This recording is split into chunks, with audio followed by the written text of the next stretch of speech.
Troisième secret, soyez rigoureux. La rigueur.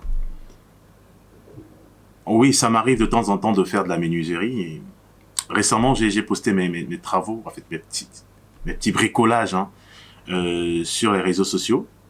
Et il y a des professionnels du métier qui me disent, mais attends un peu, est-ce que tu te rends compte qu'il y a des professionnels dans la menuiserie qui sont incapables de monter correctement une glissière, par exemple? Et des gens qui sont arrivés, qui ont vu le travail de près, qui me disent, mais gars, pourquoi tu n'ouvres pas un atelier?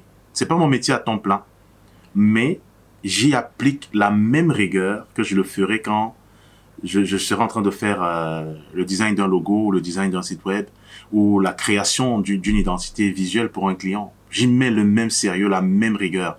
Donc ça ne doit pas être, comment je peux dire ça, réservé à une seule partie de votre vie, de votre fonctionnement. Ça doit être une partie intégrante de vous. Ça doit être une vraie qualité intrinsèque. Et la plupart des gens sont intolérants. Ils sont très rigoureux envers les gens, mais n'usent pas de la même rigueur envers eux-mêmes. C'est tout simplement de l'hypocrisie. Et en réalité, rien de grand ne s'accomplit sans la rigueur. Beaucoup de personnes veulent être payées correctement sans avoir exigé, sans avoir produit un travail correct.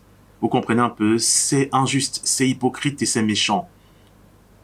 Est-ce que vous avez produit un travail à la hauteur de ce que vous demandez à être payé? Ok. Moi, généralement, je ne facture pas la prestation.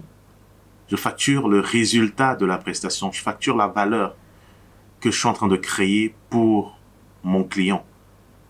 C'est pour ça que pendant très longtemps, on m'en a voulu d'être un escroc, d'être un enfumeur, au point où certaines personnes sont allées vérifier la qualité du code qu'il y avait sur les sites qu'on a livrés, et ils sont venus me dire, mais c'est toujours du WordPress.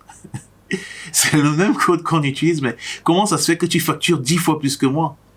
Et là, je dis, en réalité, moi, je ne vends pas un logo, je ne vends pas un site web. Je vends la solution à un problème. Face à vos clients, est-ce que vous avez défini quel était leur problème? Est-ce que vous avez défini ensemble à quoi est-ce que la résolution de ce problème pourrait ressembler? Le succès du projet, comment est-ce qu'on saura qu'on l'a atteint? Vous ne vous êtes pas posé ces questions. Voilà pourquoi vous avez toujours du mal avec vos tarifications, parce que vous ne travaillez pas pour créer de la valeur.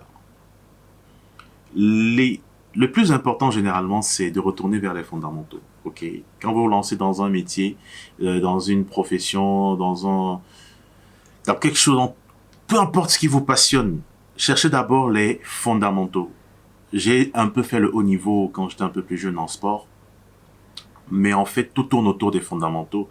Messi, avant de faire les dribbles qu'il fait, Mbappé, avant de faire les dribbles qu'il fait, il a d'abord commencé par le geste le plus simple. Contrôler un ballon à vitesse lente et savoir faire une passe.